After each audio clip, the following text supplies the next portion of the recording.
Porsche has announced the Taycan Turbo GT in its latest iteration of its GT line of cars.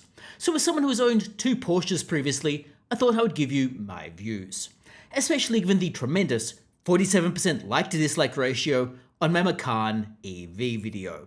But do let me know your thoughts about the Taycan GT as well. Now in short, my views are that it's a little bit meh. A GT car is supposed to represent the pinnacle of engineering, something that is more track-focused, more performance-focused than the standard vehicle. To that end, therefore, the GT cars are supposed to not be too bloated, they're supposed to be performance-focused. Furthermore, they generally should be holding their value, at least to some extent. That at least is in part why some people buy the GT cars. However, the Taycan GT is rather heavy, and while it is very fast, and it goes rather quickly around the Nürburgring, it seems a little bit bloated overall. It's also a four-door car with 4 seats in the normal Taycan Turbo GT iteration, and therefore it's more of a luxury, high-performance sedan, something kind of akin to a fancy Model S Plaid, more than the other 911 GT cars. But let's have a look at the specs and go through why I think this is the case. Now the Taycan Turbo GT comes in two models, the standard model and the model with the Weissach package. The differences come in a few areas, such as weight savings. The Weissach package has some more carbon fiber, it deletes the 2 back seats and has a carbon bench there instead. They still, however, have 4 doors. So we're basically seeing these 2 different iterations. The obvious reason for the 2 iterations is that quite a number of people probably want 4 seats in their 2-door sedan. But of course, they do know that some people want performance, even if it is just going to be a small number of people with this particular car. Now both cars are rather fast. They have 1019 horsepower when overboost and launch control are factored in. Presumably it is less without these in use. Now the standard model has a top speed of 180 miles per hour, and if you've got the Weissach package, it's 190 miles per hour. The base Taycan GT accelerates from 0 to 100 kilometers per hour in 2.3 seconds, or 0 to 60 miles per hour in 2.2 seconds. The Weissach package saves 0.1 seconds off those speeds. In essence, they are very, very quick cars. The Weissach package also comes with some additional aero, such as a rear spoiler from carbon fiber. It looks like a rather nice car, albeit one that is a little bit too big to be a performance car. These cars, however, are very fast. They're not quite as fast as how the Model S Plaid reports at speed, however they're still very quick. The Model S Plaid reports going from 0 to 60 miles per hour in 1.99 seconds, which is a little bit quicker than the Taycan Turbo GT. But of course, Porsche sometimes is conservative with its estimates, so maybe they ultimately end up accelerating at the same speed. Now the Model S Plaid reports a top speed of 200 miles per hour and 1020 horsepower. Now like I said, Porsche often leads a little bit conservative with their official figures, so the two might end up being rather equivalent.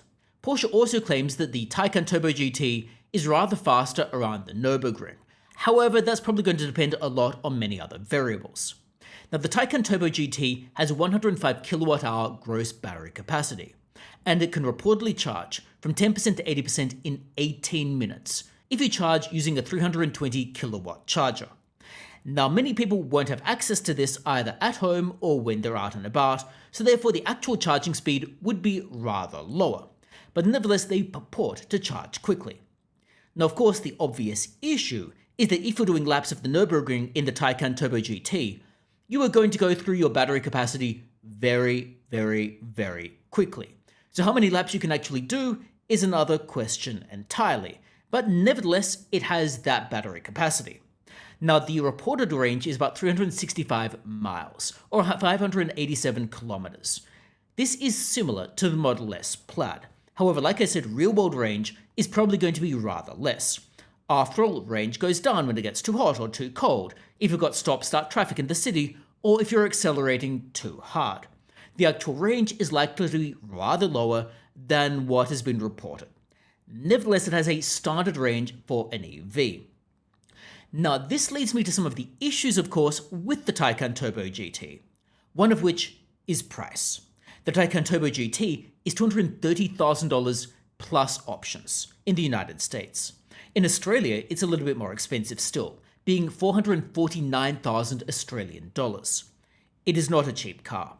It is clearly more expensive than the Model S Plaid, although it is going through a bit of a revamp. Tesla also oftentimes cuts the prices on its cars, so therefore the Model S Plaid is going to be a little bit cheaper still. Now clearly it's a different type of car. It doesn't have the same luxury level and the same build quality as the Taycan Turbo GT. However, if you're just interested in going fast, particularly in a straight line, then the Model S Plaid is going to accomplish this, meaning the Taycan Turbo GT is an expensive car. The plus side with the price to some extent is there aren't that many necessary options. Now I'd personally lean toward one of the standard colors, such as Volcano Grey Metallic, and I'd add Voltage Blue accents. Now clearly some people might, for example, do a paint to sample paint scheme, which would add on to the cost. I don't necessarily see that as being worthwhile on a car like this that is likely to depreciate, at least that's what I would expect. Furthermore, there aren't many other specialization options they would really regard as ultra necessary, so that's a bit of a plus point, a welcome departure from many other Porsche cars. The other issue, therefore, goes to value retention. I suspect the value retention is going to be bad. The Taycan is reportedly not very good for value retention anyway, but say we're looking at the Taycan Turbo GT. Well, say you're actually using it for the intended purpose, going and doing laps or accelerating hard or taking on a drag strip. Think about the battery life. You're going to reduce the battery life. Then think about the nature of the batteries in this car.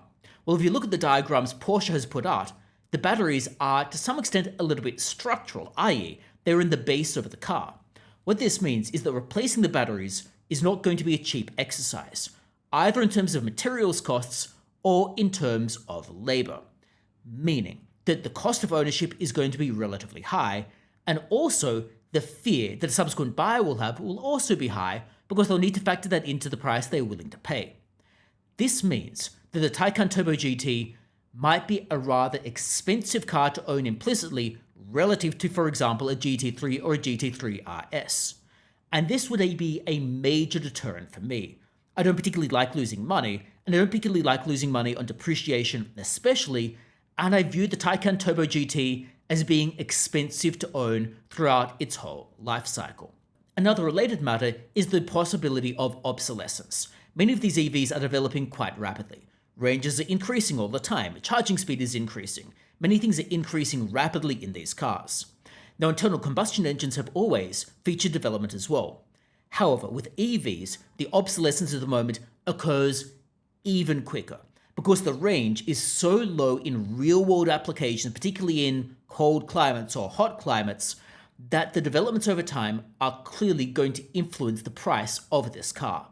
People, after a while, simply won't put up with a diminishing range and or a diminishing charging speed and or the costs of actually owning the car, particularly when it is used for the intended purpose. And therefore, the newer cars coming out are clearly going to trade for a lot more than the used vehicles. The obsolescence exacerbates the whole depreciation concern. Therefore, to my mind, the Taycan Turbo GT is rather like an expensive appliance.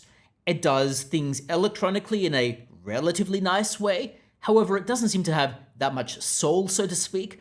And also, I don't particularly think that it's a great GT car per se, given how heavy and bloated the vehicle is, even though it is, I'll acknowledge, rather fast.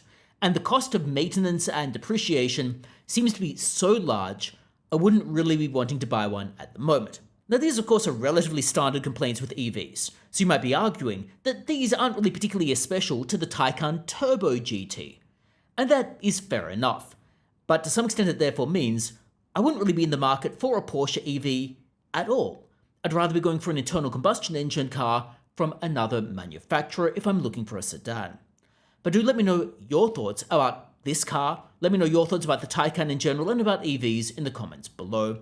And otherwise, thanks so much for bearing with this video. I'll be interested to see whether it's got a higher or lower like to dislike ratio than my Macan EV one, but hopefully it's been somewhat informative to you anyway.